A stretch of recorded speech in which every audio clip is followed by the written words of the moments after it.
It's the kind of information that fuels conspiracy theorists everywhere. Danish journalists claim that several World Health Organization advisors are on the payroll of leading pharmaceutical companies that make swine flu vaccines.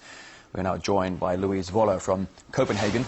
She's a journalist at the Danish Daily Information newspaper and co-author of the report. Hello to you, Mrs. Voller. Thank you very much in advance for joining us today. I'll get straight to the point. So, what is the connection between the WHO and big pharmaceutical companies? Well, the biggest problem seems to be that we don't know enough. There's not enough transparency on financial disclosure on the expert groups used by WHO.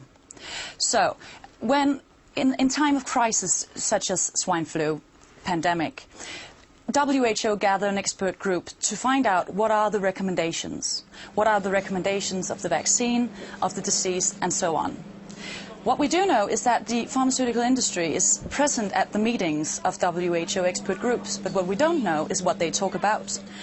And another thing is that scientists who appear to be independent are also hired consultants working for the same pharmaceutical companies who produce the vaccines.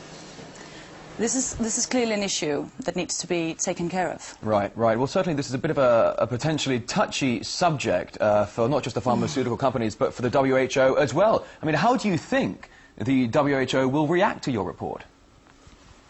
I think you should ask WHO on how they will react. But when we asked them, my colleague and I at the newspaper, they declared that there are no financial conflict of interest.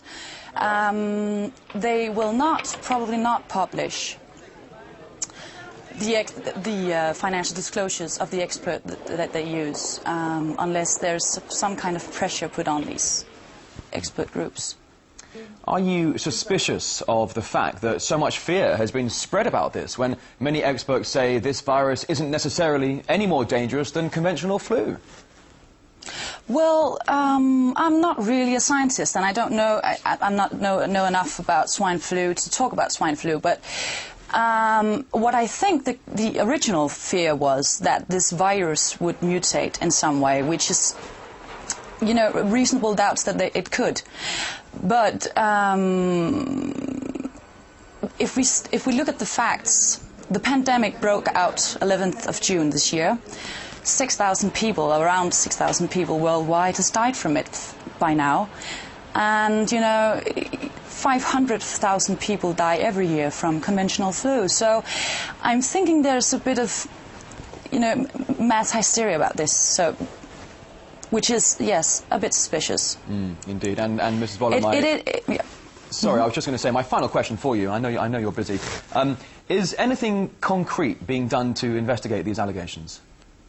No, not currently, not at the moment. I don't think so. I think what needs to be done is that it has to be public what is going on in these meetings, what is going on in these expert groups. Who are the people working for WHO and who else are they working for? Indeed. And that was Louise Voller from the Danish Daily Information. Thank you very, very much for your time. That certainly is fascinating.